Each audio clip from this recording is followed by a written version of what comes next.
I don't know about you, but I've often run into situations in business where I realize I've backed myself into a corner. I'm running out of time. I don't have this resource or that resource.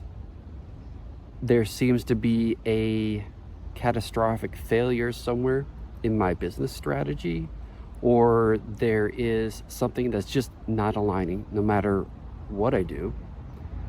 And you just realize you have this critical weakness that you've tried and tried, but you can't address it. What I want to go over today is a process that I call weakness inversion. It's kind of like that old saying of when life hands you lemons, make lemonade, except I don't really like that aphorism that much because, lemons, they're not in themselves bad necessarily. Maybe they're superfluous, but they're not bad. And everyone already knows if you have some lemons, you can make lemonade. So it's kind of obvious what to do. And what I'm talking about is a situation where, at least as far as you can tell, you have something that's just absolutely horrible happening to you. Horrible. And there is no obvious path forward. What I want to do is give you one tool that can be used to address that. All right, so first, there's 5 steps.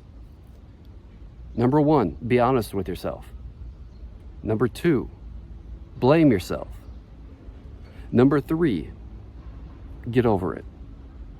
Number 4, mitigate the weakness. And then, finally, number 5, invert the weakness. All right, let's dive into each of those steps now. So the first step, be honest with yourself. It's obvious, but at the same time, you have to make sure you are not lying to yourself about anything. Making sure that it's not worse than you actually think it is, that you haven't been lying to yourself in that way. Also, though, making sure that it's not actually better, that you're not catastrophizing something that actually isn't a catastrophe. Make sure you're being honest with yourself. Level set before you do anything else. Step 2 is blame yourself. If you're anything like me, you won't be able to do any of the other stuff until you've sufficiently whipped yourself.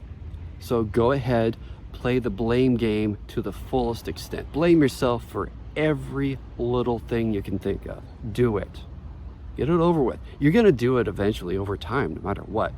You might as well be efficient with it and get it over with in 10 minutes, So the next step is get over it. And there's 2 meta steps or macro steps that are really important.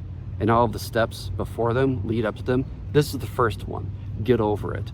The reason you do number 1 and number 2 is so that you can get to number 3 and move on.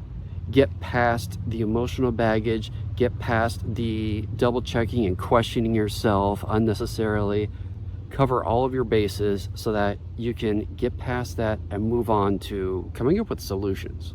What can you actually do about this, Which leads to number 4, mitigate it. Try to mitigate your weakness. Now, most likely, if this is a perennial problem or a really, really deep problem, you've tried mitigating it already. And you're not going to be successful in your current attempts right here and right now to try to mitigate it. That's fine. That is expected, actually. But number 1, maybe there's something that you've missed up until this point. Number 2, record, write down on a marker board, on a piece of paper, whatever, write down why those mitigations aren't working. You have problem X. Mitigations A, B, C, and D don't work. Why? Well, because of this and that and that. Track those. Okay. Another reason to do this mitigation step is, again, we're leading up to another meta step of inversion. Really, what we're trying to do is get over it and then invert it. But you got to do the other things first. Otherwise, you're just not going to quite be in it, So step number 5, invert. how can this weakness that I just can't get rid of no matter what I do, how can I turn that into a strength actually? You're just hypothesizing, you're just thinking things through. So free yourself to be able to jettison any aspect of your current business plan. Just forget everything. And whatever your weakness is, this could be a strength if fill in the blanks. I think you'll be surprised that when you find yourself in one of these positions, at least when I've done this, I have a greater than 50% success rate of not just mitigating, not just kind of solving, but coming up with solutions that actually are better than anything I previously was working on. So, not only am I at a spot where I feel as good as I did before, no, I feel much better because I have an even stronger strategy now. It doesn't even compare. It's categorically different to what I was doing before in the best way. All right, so let's give a few examples. And they're all going to focus on, in these examples, markets that you're targeting, just to limit to one frame. But this could apply to anything and at any level, like maybe your business, maybe you're just an individual thinking about your career trajectory, anything, this works. But let's say you are a startup or any other kind of business, maybe a solopreneurship, whatever. But you've been targeting 3 kind of user bases, and you had a strategy and a theory about why this would work with your product and the people that you're targeting and all of these things.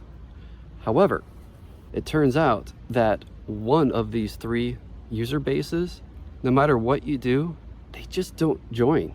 They don't sign up. And the ones that do, they churn. They tend to drop off. And so this is really undercutting a significant part of your business strategy. Well, if you go through all these steps, maybe you'll realize, when I've done customer research, there have actually been a lot of complaints from the first 2 user groups about this 3rd user group. It seems like actually maybe they wouldn't miss them. Oh, but I've been prioritizing these features and these strategies to get all the new users, and sunk cost. Just because you were doing something doesn't mean you have to keep doing it. Just because you had a strategy doesn't mean that was the right strategy. Do not assume that just because you were doing something that you should keep doing that thing. So you drop those assumptions and you realize, oh, okay, I guess hypothetically, what if we stopped trying to get those users? What if we only had those other 2 user bases? Okay, well, the product doesn't quite work anymore. Why? Well, because of the strategies you were pursuing and the features that you were building for those that 3rd user group, and you were deprioritizing features that would have been more beneficial for the first 2 user groups. Oh, but you have an answer right there, actually. You were purposefully choosing to not build for the first 2 user groups so that you could focus on, building up the 3rd user group. But what if you actually prioritize those things you had deprioritized for the first 2 user groups? Well, maybe you do a quick survey. You reach out to a few of your top customers, whatever, and you realize, oh wow, if we actually built those features that we decided to not build, it turns out they would be willing to triple what they pay for our product. And not just, oh, I guess I'd pay that much, enthusiastically. They're actually, now that they realize it's possible for us to do that, they're begging us to do that so that they can give us 3 times the money that they're currently giving us. So this is actually your user base screaming, shut up and take my money. At that point, you have a decision to make. Are you going to listen to them and take their money? or are you going to follow your plan? Doesn't seem like much of a decision to me once you lay it all out like that. Okay, so I said a few examples, and the main reason I want to go through a few examples is because when someone steps through an example, it's easy for someone to get locked onto that example and take away the wrong message that, oh, okay, so I should always just eliminate one of my user bases and focus on other existing ones. Not necessarily. That is not the overall lesson. The overall lesson is if you have a weakness, you can turn that into a strength. That's very important. But yeah, let's go through a couple more examples, just focusing on misaligned markets and products, okay? So the next example is you've been targeting group A, user base A, but then you realize, oh, everyone's churning in user base A. A great real world example of this is Slack, actually, where they were working on a product. I don't even remember what it was. They were building like a video game engine system or something. I don't remember. But whatever it was not working. And the founder, whether he realized it or not, he did this weakness inversion, because the product that they had, that they were working on, the users were not enthused and it was not going to be a success. He could tell. Now, he could have just continued for several more months, maybe even, you can really drag companies out for years sometimes when the writing is on the wall. He could have done that.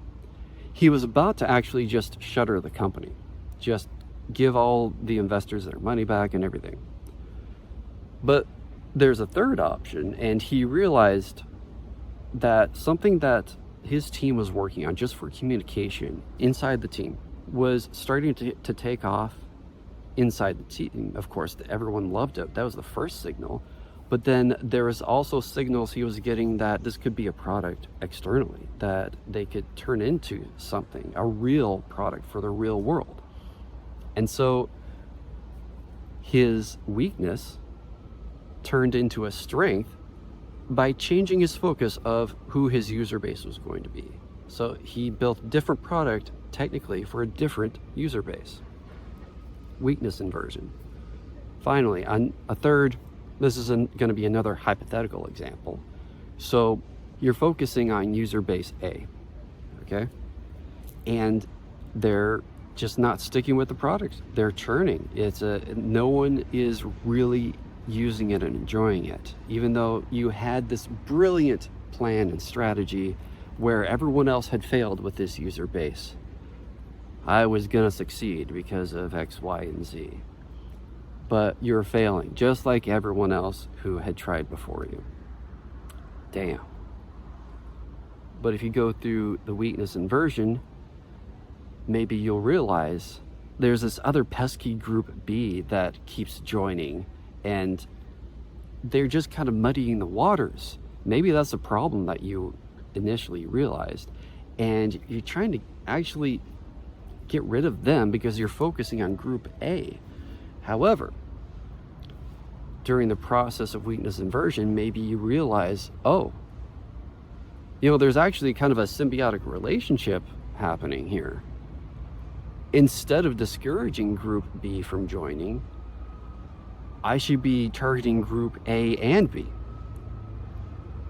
That is actually the magic that we started to see early on, but we killed it because we were focusing on group A so much. That is why no one else has succeeded in this space with this type of user before. Moment of inspiration. Often, what is happening when you're running into these problems that never go away, and no matter what you do, you can't solve them, and they're just terminal, critical failures that you can't get around. Often, what that really is reality whispering to you, psst, the solution, the real one, it's over there. Most people, when they start hearing those voices, think, I need to shut these voices up. I can't concentrate on my business. Listen to those voices. They're telling you what your real business should be.